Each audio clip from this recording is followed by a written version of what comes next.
Bonjour, bonsoir et bienvenue dans un nouvel épisode du podcast live d'Anywhere Uni. Alors si vous nous suivez en live, comme d'habitude, vous pouvez poser vos questions directement dans la section commentaires du studio et puis comme ça on pourra prendre vos questions au fur et à mesure. Et s'il reste des questions à la fin, on pourra évidemment s'assurer de répondre à toutes les questions d'ici la fin de ce live. Si vous écoutez ce live sur Deezer, sur Spotify ou via YouTube, n'hésitez pas à vous abonner. Chaque semaine, il y a un nouvel épisode qui sort, soit avec un élève, un étudiant d'une université à l'international, soit avec un responsable d'admission. Donc sans plus tarder, je vais accueillir notre invité. Donc il est étudiant en deuxième année en Civil Engineering à UCL à Londres. Il a fait une première année à l'EPFL, l'École Polytechnique Fédérale de Lausanne, avant de partir à Londres. Donc ça va être très intéressant d'avoir sa perspective au niveau des études d'ingénieur sur deux destinations qui sont très prisées des étudiants internationaux, mais qui sont très différentes.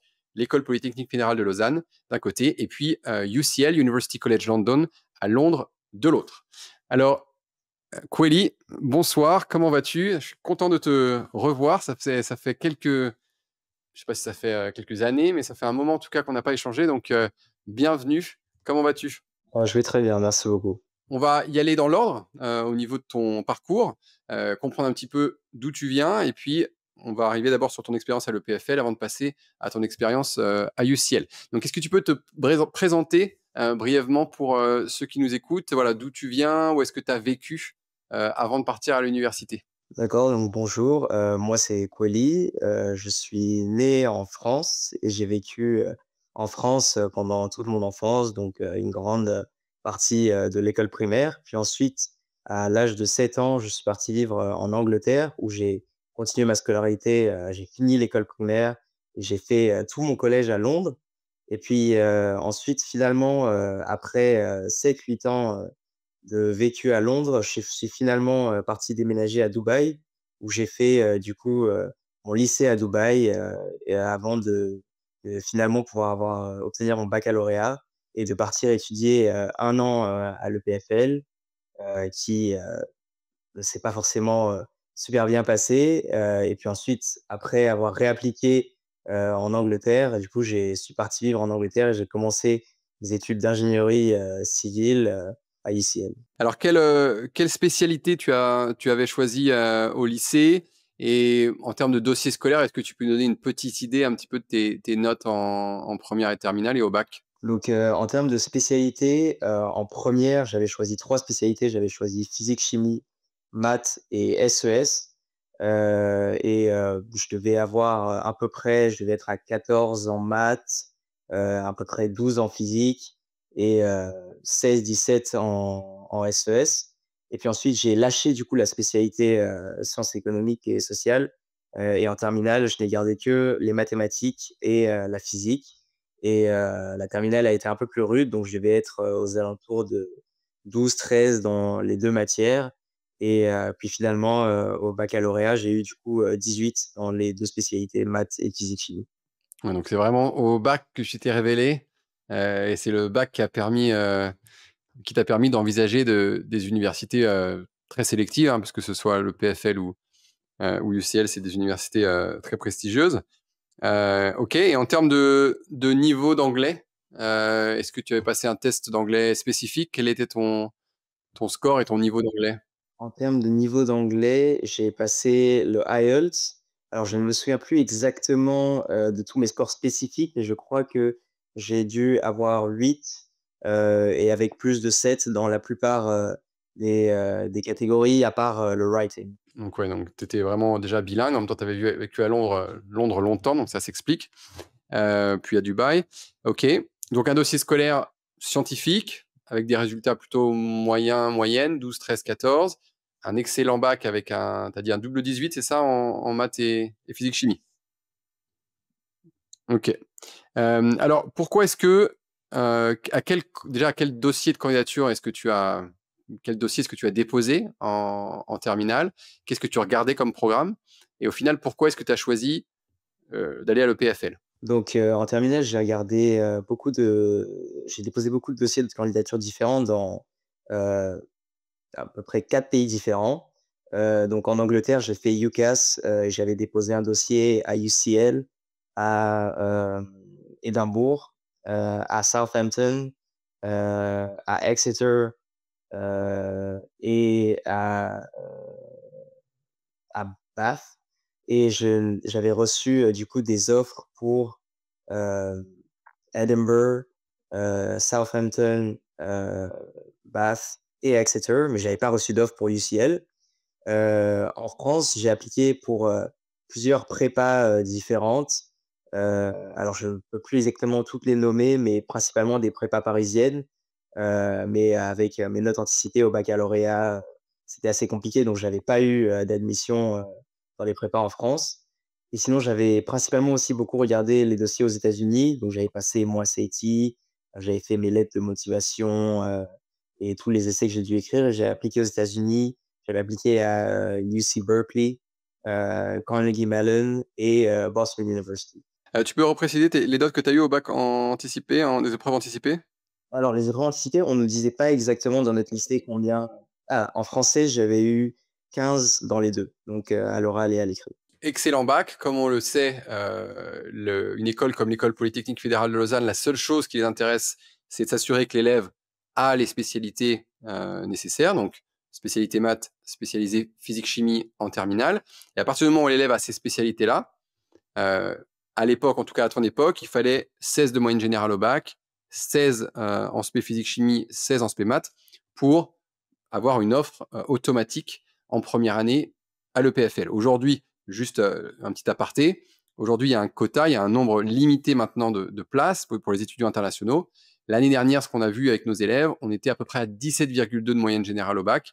Donc il y a eu une vraie augmentation, on est passé de 16 à 17,2. Ça peut changer chaque année, il n'y a pas maintenant de notes qui garantit l'accès, ça dépend de la qualité des dossiers chaque année. Mais en tout cas, on peut se dire que ça va être dans les alentours de 17, 17,5 maintenant qu'il faut avoir au bac pour pouvoir accéder à l'EPFL. Toi, tu étais encore dans l'époque où le 16 et le double 16 en spé était une admission automatique. C'est correct? Oui, c'est correct. Et donc, tu pars à l'EPFL en te disant, j'ai cartonné au bac, j'avais pas forcément les meilleurs résultats du monde sur mon dossier, mais là, je peux accéder à une école du top 10 en termes d'école ingénieur mondiale. Je veux tenter ma chance. Tu n'avais pas de plan B à ce moment-là, au cas où ça passait pas en première année, parce qu'on sait que la première année est difficile. Tu t'es lancé en te disant, j'y vais à fond, et tu n'avais pas de plan B? Non, en fait, à ce moment-là, en fait, j'avais du coup contacté toutes les universités qui m'avaient fait des offres en Angleterre pour essayer d'avoir, un deferral à l'année d'après, et je me souviens qu'elles avaient toutes refusé parce qu'en ingénierie, elles avaient pas beaucoup de place et qu'elles ne voulaient pas du coup remettre, mon inscription à l'année d'après. Donc ça, c'est effectivement un conseil qu'on peut avoir, hein. Quand on tente le PFL, on sait que la première année est très difficile, il y a un taux d'échec qui est très, très, très élevé. Et donc, garder une offre en deferral, comme tu disais, donc pour l'année suivante, c'est l'idéal. Ça permet de se dire, il y a une porte de sortie où on peut se rebifurquer vers une autre formation. Ça n'a pas été ton cas, du coup, parce que comme tu dis, tu avais eu pas mal d'offres en ingénierie au Royaume-Uni, mais c'est des programmes qui sont très demandés, donc du coup, tu n'avais pas réussi à avoir de deferral. Donc tu te lances du coup à l'EPFL en première année en te disant, bah, tous mes yeux sont là, il faut que j'y aille à fond. Comment ça se passe? Est-ce que tu peux nous parler un petit peu, en venant du système français, est-ce que tu étais en maths experte en terminale? Ah oui, j'étais en maths experte, ouais. Donc en arrivant à l'EPFL, voilà, c'est quoi l'ambiance? C'est quoi la population étudiante? C'est quoi comment ça se passe? Donc, en arrivant à l'EPFL, alors déjà, c'est un campus qui est, pas très, très grand, mais où il y a beaucoup de première année, du coup, vu que le filtrage, c'était principalement première année. Donc on est à peu près 3000, majoritairement quand même des Français. Du coup, ce qui est assez drôle, c'est que, on se retrouve avec beaucoup de Français et bien évidemment une grande partie de Suisses, mais quand même une grande majorité de Français. Hem Et ça, je dirais que l'ambiance est très sympa. Les gens sont très amicaux, il y a on insiste quand même beaucoup en première année sur le fait que même malgré le fait qu'il y a comme en Angleterre, beaucoup de societies, d'équipes qu'on peut rejoindre, que c'est quand même mieux de se concentrer, d'être sûr de réussir sa première année. Mais ils nous donnent déjà, un petit avant-goût de, ce à quoi ça pourrait ressembler notre deuxième et la troisième année, et l'ambiance est très sympa. Donc beaucoup puisqu'il faut parler français hein, pour aller à l'EPFL. Mais est-ce que du coup tous les cours sont en français ou tu as quand même des cours en anglais dès la première année? Alors donc en fait, on peut en fait la 1re année, il y a un certain nombre de cours où c'est que en français, donc on peut les avoir que en français. Mais par contre, il y a certains cours où on peut choisir de les avoir en anglais. Donc par exemple, je me souviens que nous, la mécanique, on pouvait choisir de l'avoir soit en anglais, soit en français. Mais la 1re année, il faut parler français parce que la majorité des cours, c'est que en français, c'est obligatoire, et vous avez pas le choix. Alors en termes de, si on commence par le démarrage, en termes de logement sur le campus, comment ça s'est passé pour toi? Comment est-ce que tu as été facile de trouver un logement? Où est-ce que tu vivais? Est-ce qu'il y a des logements étudiants ou c'est à chacun de se débrouiller? Donc en fait, il y a des logements étudiants, mais le truc, c'est que Lausanne, c'est, une petite ville et donc où il y a beaucoup d'étudiants parce que le l'EPFL, c'est pas la seule université. Il y a aussi l'UNIL, il y a aussi, HEC, il y a aussi, l'école hôtelière et donc ce qui fait qu'en fait, il faut s'y prendre des mois et des mois à l'avance pour avoir un logement. Sinon, on n'est pas sûr de l'avoir et donc du coup, moi, je me souviens que, comme moi, j'avais eu une admission assez en retard et que j'étais pas sûr de là où j'allais, aller avant, j'avais pas de logement et donc j'étais allé jusqu'à Lausanne pour chercher un logement et finalement, j'avais trouvé un logement qui était une résidence étudiante, mais pas exclusivement avec, des élèves de l'EPFL et j'étais à peu près 10 minutes en bus de l'EPFL. OK, donc pas mal. Avec des coûts qui étaient pas tu te rappelles du Alors le loyer a augmenté au fur et à mesure de l'année, mais au début de l'année, c'était environ vers 1 400 francs par mois et à la fin de l'année, c'était vers 1 450, mais c'était un loyer qui, comparativement à la plupart des élèves, est, relativement élevé. La plupart des gens, payaient aux alentours de peut-être 1 000, 1 100, donc c'était beaucoup moins que ce que je payais. et c'est peut-être pour ça qu'il y avait encore un peu de place, parce que c'était peut-être plus cher? OK, très bien. Donc tu trouves ton logement en résidence étudiante, étudiant, pas que de l'EPFL, 10 minutes, du campus. En termes de rythme, c'est quoi la première année? Est-ce que heu, c'est combien d'heures de cours par semaine? C'est quoi le rythme de la première année à l'EPFL? En fait, en première année à l'EPFL, on a à peu près une trentaine d'heures, de cours officiels parce qu'en fait, les cours sont séparés entre, les lectures, donc les cours où, le prof donne cours et puis les séances d'exercice. Donc en fait, c'est des séances qui généralement durent 2 ou peut-être 3 heures si c'est des matières un peu plus lourdes, et où, et vous avez des assistants. Donc souvent, les assistants, c'est des élèves de deuxième ou troisième année qui viennent et qui vous expliquent, comment résoudre les exercices, qui vous aident si vous avez des problèmes, et si vous avez, des difficultés, du coup. Et le rythme, ça commence assez doucement. Donc au début, on a l'impression, de souvent revoir des choses, Mmh. qu'on a fait en terminale et puis le rythme s'accélère très rapidement et c'est ça justement une des difficultés, c'est que parfois au bout de la deuxième ou de la troisième semaine, on se rend compte: «Ah, le rythme a accéléré. Ah, il y a cet exercice-là que je sais pas faire. Ah, cette série-là, la série de la semaine dernière, je l'ai pas encore terminée». Donc il faut s'accrocher dès le début. OK et donc pas mal au final d'heures, de même si c'est pas toujours avec des profs, ça peut être avec des assistants, une trentaine d'heures de cours plus, beaucoup d'heures de boulot à la maison? Oui, oui, oui, le PFL, c'est un peu, c'est ça c'est ce qui est différent comparé à beaucoup d'universités en Angleterre. C'est que, à l'EPFL, il y a beaucoup plus un processus, d'accompagnement. Donc, même si c'est plus compliqué, il y a toutes ces séances d'exercice qui sont organisées pour vraiment, aider les élèves.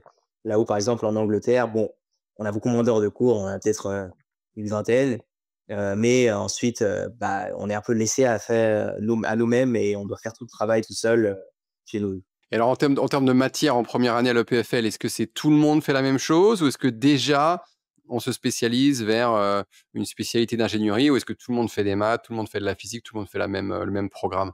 Donc en général, à l'EPFL, en première année, tout le monde fait le même programme dans les sections, qui sont liées. Par exemple, à l'EPFL, c'est séparé en 3 grandes catégories, si je me trompe pas. Donc en fait, il y a toutes les matières d'ingénierie, où là, il va y avoir, par exemple, l'ingénierie civile, l'ingénierie électrique, l'ingénierie mécanique et donc toutes les matières tous les gens qui font de l'ingénierie, eux, ils auront en général toutes leurs matières en commun, sauf peut-être une ou 2 matières qui sont spécifiques au sujet. Donc par exemple, si vous êtes en ingénierie électrique, vous allez avoir, l'électricité comme matière spécifique. Si vous êtes en ingénierie, civile, vous allez peut-être avoir, la mécanique des structures ou alors, les matériaux, par exemple, que d'autres, sections n'auront pas.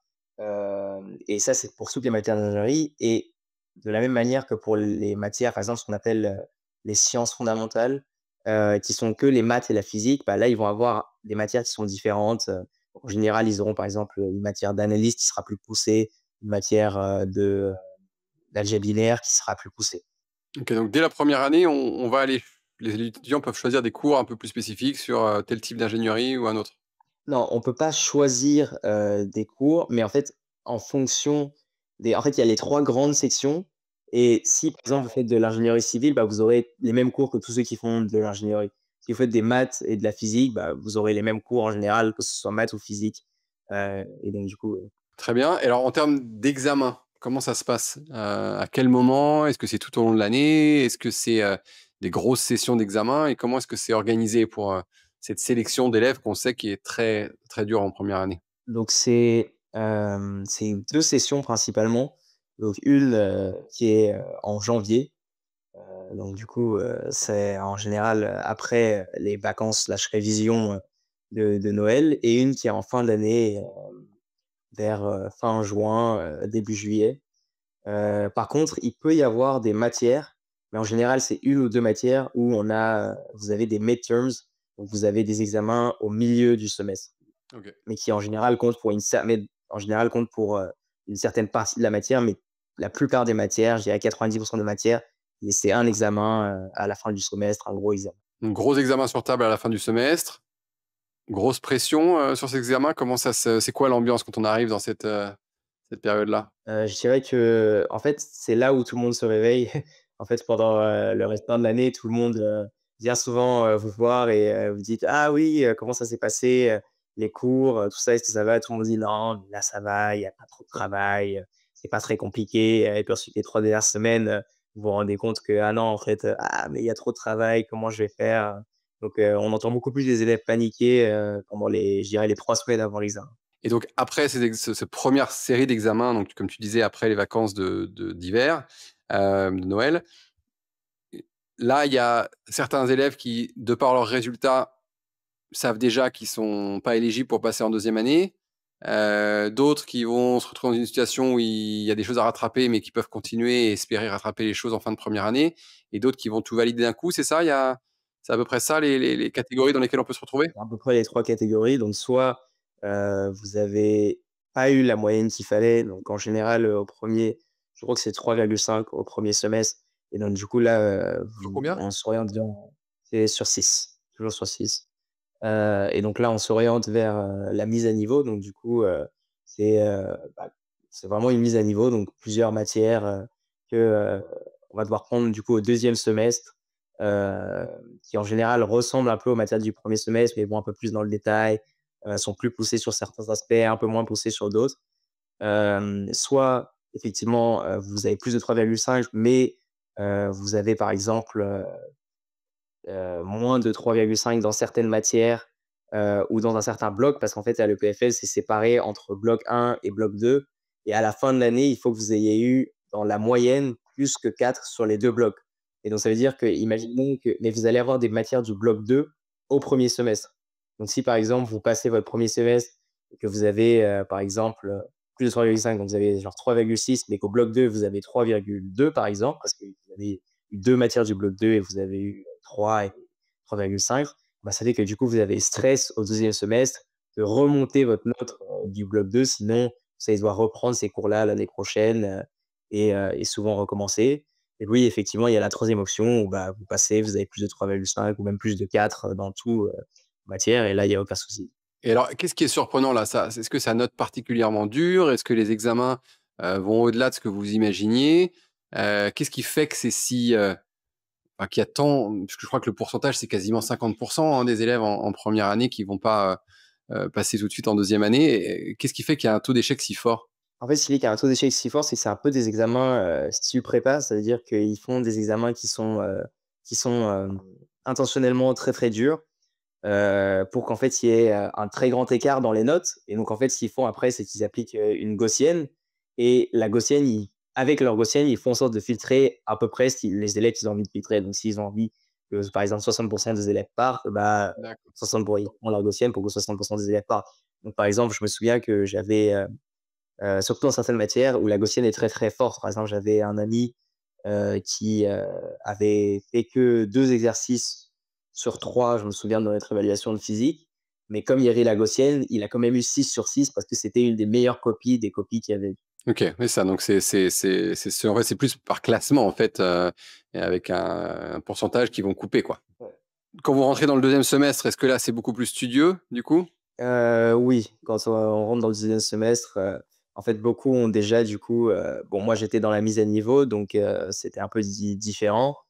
C'est un peu genre, on repart de 0, on veut reprendre de bonnes bases, tout ça, mais dans mes amis qui sont passés au deuxième semestre, beaucoup ont déjà le stress du coup parce qu'ils sont pas sûrs de passer, parce qu'ils ont peut-être une matière qui est un peu en dessous, donc les gens sont en général beaucoup plus concentrés au deuxième semestre.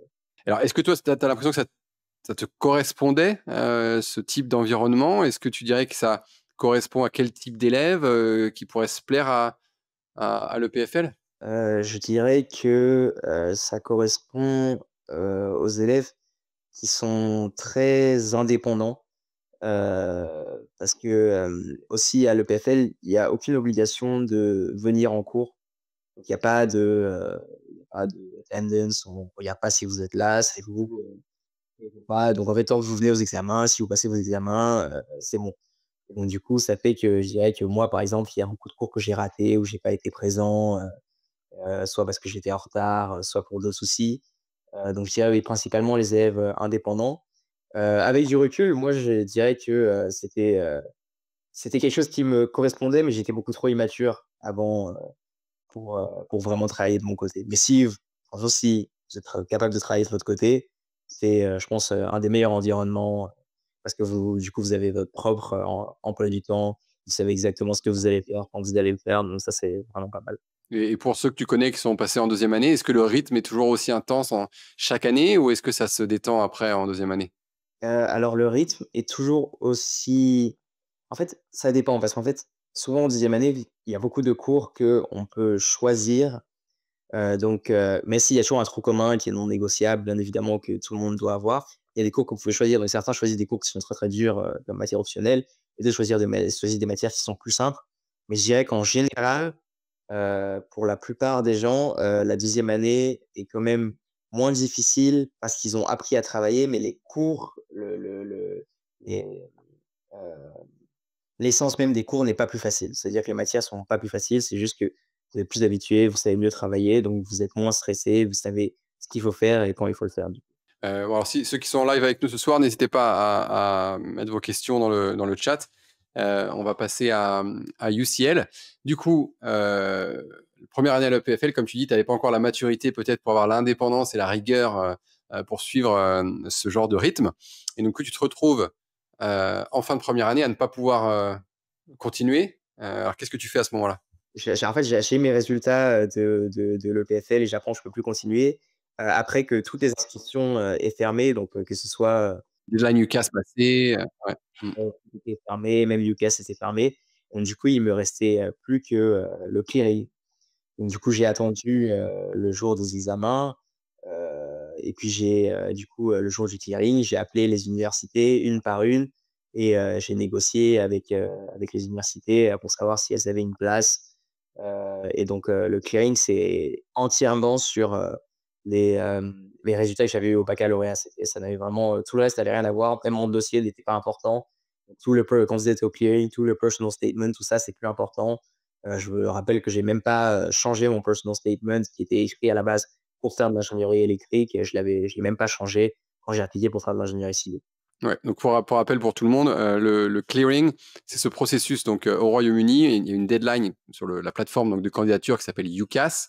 La deadline est au 15 janvier pour la plupart des universités.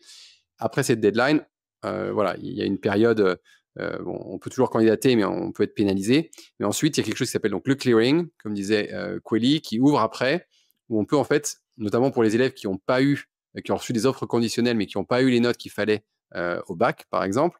Et là, on peut appeler les universités où il reste des programmes dans certaines filières. Et donc, c'est là qu'on peut trouver un placement. Et effectivement, il n'y a plus de personal statement. On est vraiment sur la négociation auprès de chaque université. C'est rare que UCL ait de la place en clearing pour des programmes d'ingénierie. Donc là, tu as eu un petit coup de chance qu'ils aient une place. Je ne sais pas si on avait plus qu'une. Alors franchement, après avoir parlé dans les personnes, toutes les personnes qui sont avec moi en ingénierie civile, je fais semblant que j'ai eu la seule place. Donc j'ai eu beaucoup de chance là-dessus. Souvent, normalement, ils ont pas de place. Ok, donc tu avais un très bon bac, double 18 sur tes SP. Du coup, tu n'as pas du tout déclaré en fait ce que tu as fait à l'EPFL. Tu n'es pas considéré comme ce qu'on appelle un transfer student où tu passais avec une année, tu es reparti comme si tu étais arrivé juste après le bac sur la base de ton bac et ils t'ont rien demandé sur ton année à l'EPFL. Non, parce qu'en Angleterre, c'est très, comme beaucoup de gens font des gap year, donc en fait, c'est pas vraiment inhabituel de voir que quelqu'un a un trou de 1 an dans son dossier. C'est quelque chose qui arrive assez souvent. Donc non, ils m'ont pas demandé. Et donc, tu passes des coups de fil, tu vois qu'il y avait une place à l'EPFL, tu négocies ta place, ils regardent tes résultats, ils disent c'est bon, on te prend, tu es admis. Euh, bon, j'imagine soulagement. Alors ensuite, explique-nous un petit peu cette transition après un an en mode un peu prépa enfin même en mode prépa à l'EPFL. Tu arrives à Londres, à UCL, changement d'ambiance. Comment est-ce que tu peux nous raconter ça? Donc déjà, UCL, c'est, une université qui est beaucoup plus grande. Donc, il y a plus vraiment cette ambiance, un peu campus, un peu, ah, tout le monde se connaît, un peu, on a un peu souffert ensemble, donc du coup, je dirais que on est beaucoup plus, livrés à nous-mêmes, dans le sens où, par exemple, bah, si, quelqu'un à UCL a envie de se faire des amis, bah, il faut vraiment qu'il aille faire la démarche, pour rencontrer des gens, pour aller discuter avec des gens d'autres filières. Enfin, il y a personne qui va venir vous voir, vous demander, quoi que ce soit, comment vous allez. Ou quoi que ce soit dans le genre, donc c'était un peu, différent. Ensuite, au niveau des cours, je dirais que, ça faisait très différent parce que du coup, on avait, un emploi du temps qui était beaucoup plus, enfin, bah, avec beaucoup moins de cours, et tout autant de matières. Donc on avait autant de matières qu'à l'EPFL, mais moins de cours. On avait aussi, hem, on avait aussi, des matières qui sont un peu différentes, de l'EPFL. Donc, même en ingénierie, c'était pas exactement la même chose. C'est un peu plus, spécifique, à notre, diplôme. Donc là où à l'EPFL, il y avait beaucoup de matières, où c'était très général, donc l'analyse, de la mécanique, tout ça. Ici, c'est beaucoup plus spécifique à notre diplôme. Donc par exemple, moi, en ingénierie civile, j'ai, 4 types de physique différentes, alors qu'à l'EPFL, j'en avais qu'une seule, par exemple. Ok. Et alors en termes d'enseignement, est-ce que c'est similaire les cours que tu reçois à UCL par rapport à l'EPFL? Alors, je dirais que, pas vraiment, parce qu'en fait, à l'EPFL, les amphis sont pas vraiment organisés de la même manière. Donc souvent, vous avez un grand tableau sur lequel le prof écrit, et explique, là où, à UCL, ça fonctionne beaucoup plus avec des slides. Donc, assez souvent, le prof va, bon, essayer d'écrire sur des slides, tout ça, mais en fait, beaucoup d'amphis, sont pas forcément faits spécifiquement pour écrire sur un tableau ou pour étudier de l'ingénierie. Donc souvent, vous allez vous retrouver dans une, salle, de classe où il y aura pas le dispositif pour, et donc du coup, le prof va juste écrire sur son slide et vous allez devoir essayer de capter, des informations, essayer de récupérer le maximum d'informations, que vous pouvez avoir. Ok. En termes de population étudiante, c'est quoi la différence avec l'EPFL? Bah, du coup, forcément, beaucoup moins de Français, enfin, des gens beaucoup plus internationaux, parce que, là où à l'EPFL, à l'EPFL, les masters, ça peut quand même être en anglais, mais par contre, les bachelors, c'est vraiment principalement en français. Là où ici, à l'UCL, bon, il y a des gens de partout, des gens d'Asie, des gens des États-Unis, d'Amérique du Sud, d'Afrique, l'Europe, enfin, il y a vraiment de tous les continents. Mhm. C'est vraiment mixte où il y a des pays un peu surreprésentés. Enfin, là, c'est dans ton programme spécifique à UCL en civil engineering, mais c'est vraiment de partout, très très mixte. Je dirais que dans les programmes d'ingénierie et de computer science, parce que j'ai beaucoup travaillé avec les gens, qui étaient dans les programmes de computer science, c'est il y a quand même une grande, partie de personnes qui viennent de Chine. Donc, c'est un pays qui est quand même, très surreprésenté, à UCL, dans les matières, scientifiques. Mais est-ce que ça se mélange bien ou est-ce que vous restez. Toi, par exemple, tes amis, ils viennent d'où? Est-ce que tu as trouvé d'autres Français ou c'est quoi les groupes? Je dirais que en fait, ça dépend vraiment, de mon expérience. Les Français, en fait, les gens beaucoup de gens n'aiment pas trop se mélanger, donc beaucoup de Français vont, traîner entre Français. Bon, moi, c'est un peu différent parce que, j'ai pas vraiment grandi en France, c'est plus à l'international, donc mes amis sont pour la plupart plus anglais, ou d'autres pays. Mais beaucoup de temps, souvent les Français restent ensemble, les Chinois restent ensemble. En fait, beaucoup de communautés comme, ils se retrouvent à UCL et qui parlent la même langue, forcément ça crée une certaine facilité, pour avoir une certaine proximité. Donc du coup, oui, ils se regroupent ensemble assez souvent. Très bien. Et là, en termes d'examen, est-ce qu'il y a moins de pression à UCL? Est-ce qu'on se dit: «Ça y est, je suis rentré dans le programme, donc du coup, ça va le faire, du moment que je passe, mes examens»? En fait, il y a moins de pression, mais pas à cause de ça. En fait, il y a moins de pression parce qu'en fait, à UCL, une grande partie, des notes, c'est pendant l'année. Donc en fait, quand on arrive aux examens, on est moins stressé parce que, par exemple, si on a eu des très bonnes notes, pour 70 ou 75 pendant l'année, a priori, vous savez qu'à moins qu'une grosse catastrophe se passe, vous allez passer votre année. Il n'y aura pas de problème. Tout se joue pas sur l'examen, même si dans des matières où l'examen peut quand même représenter plus de 70 ou parfois 80, mais dans la plupart des matières, c'est aux alentours de 60, je dirais, en moyenne. C'est 40 ce que vous avez fait pendant l'année et 60 d'examen. Même s'il y a quand même un stress supplémentaire, c'est que là où à l'EPFL, vous avez 2 sessions d'examen, donc une en décembre et une en fin d'année. À UCL, en tout cas en ingénierie, tous les examens sont à la fin de l'année. Donc si vous avez par exemple, 7 ou 8 matières où vous avez l'examen, bah, vous aurez 8 examens à la fin de l'année. Est-ce que vous avez un petit peu déjà des choses un peu pratiques, en ingénierie, ou est-ce que c'est vraiment des cours un peu en amphi, théorique, standard? Non, ça c'est une des choses qui est assez sympa à ICS, c'est qu'on a pas mal de cours pratiques et on travaille aussi avec, des élèves d'autres sections, en fait. Donc par exemple, l'année dernière, je me souviens on a une matière, où on faisait des scénarios, donc on essayait, par exemple, au début, on essayait de construire, un pylône pour l'électricité et on travaillait avec des gens qui étaient en ingénierie civile, des gens pardon, qui étaient en ingénierie civile, électrique, et mécanique. Et alors au niveau du logement, comment ça se passe, pour toi là-bas? Est-ce que les élèves vivent ensemble sur des résidences étudiantes? Est-ce qu'on est loin du campus? Alors, à Londres, il y a pas vraiment de règle générale, parce qu'en fait, à l'ICE, c'est une université qui est tellement grande qu'en fait, ils ont forcément pas assez de logements, pour, les étudiants, qui sont en première année. Donc, les gens vivent vraiment partout. Certains vivent, loin de Londres, parfois à 1 heure et demie, d'autres vivent plus au centre, d'autres vivent mais effectivement, une grande partie vivent quand même dans les résidences étudiantes. Et alors toi, quand tu compares les 2 maintenant, est-ce que tu te dis il y en a tu préfères l'expérience à UCL ou, à l'EPFL? Alors je dirais que au niveau de la convivialité, et du fait de vraiment de se créer des amitiés, je dirais, plus fortes, je préfère quand même le PFL parce que, du coup, avec cette, habitude d'entraide, et vraiment cette atmosphère, on est tous soudés un peu dans le même bateau. Ça fait que forcément, on se rapproche plus rapidement et puis aussi, on passe beaucoup plus de temps sur le campus parce que forcément, à UCL, comme en fait, on a moins de cours, assez souvent moins d'heures de cours, on passe beaucoup plus de temps à travailler tout seul dans notre coin. Mais je dirais qu'au niveau des études et au niveau de la manière dont ça fonctionne, je préfère quand même, à UCL. Je trouve qu'il y a moins de pression. Ça, c'est un gros point positif. Bon, n'hésitez pas si vous avez des questions. On arrive, vers la fin de notre conversation, donc c'est des questions pour Kweli qu'on n'a pas abordées, n'hésitez pas à les lui poser.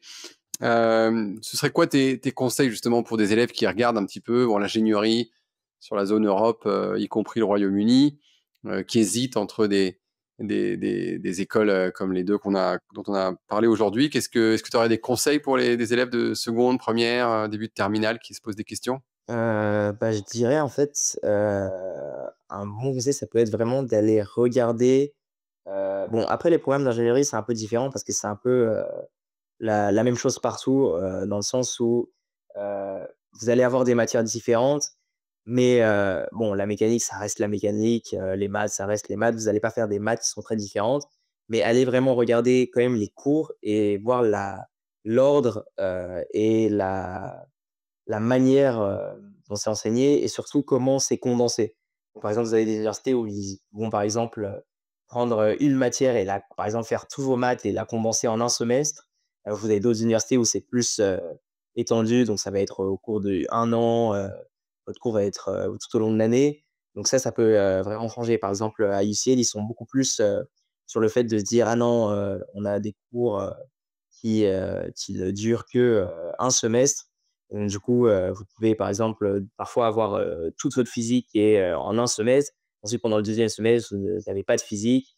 Et donc, du coup, vous devez quand même continuer à travailler et à essayer de un peu keep up pour être sûr qu'aux examens, quand vous arrivez aux examens, il n'y a pas de mauvaise surprise. Super, moi, écoute, c'était hyper intéressant. Voilà, j'étais vraiment intéressé d'avoir cette comparaison. On n'a pas toujours des élèves qui peuvent comparer deux expériences. Tu es très très bien retombé sur tes pieds, donc c'est super. Et puis pas de regret du coup par rapport à l'ingénieur électrique aujourd'hui? Au jour d'aujourd'hui, pas vraiment parce que, de toute façon, je ne crois pas que j'ai envie de faire de l'ingénierie, ensuite plus tard, donc j'ai pas vraiment de regrets, je dirais, à ce niveau-là. Moi, je suis plus, je suis plus dans je m'oriente de plus en plus dans le côté plus mathématique, Ok. donc je ne suis pas sûr que non, je connais. Donc voilà, tu feras peut-être pas l'ingénierie civile et tu vois le diplôme d'ingénieur comme un tremplin vers d'autres domaines et tu penses à l'économie, à la finance, ce genre de domaine ou vraiment les mathématiques Oui, là, je suis plus mathématiques, et quantitative finance. Je suis vraiment entre les 2. Je sais pas encore exactement, ce que je vais choisir, mais ouais. Bah, écoute, merci beaucoup, Kweli, pour cet échange. Et puis, bon, bah, écoute, je crois on a tout couvert parce que je ne vois pas de questions dans le chat. Donc, merci à tous de vous être joints à nous pour ce live. Ce sera posté donc sur YouTube et toutes les plateformes euh, voilà, Spotify également dès la semaine prochaine. Donc, merci à tous et puis à très bientôt pour un nouvel épisode du podcast live d'Anywhere Uni.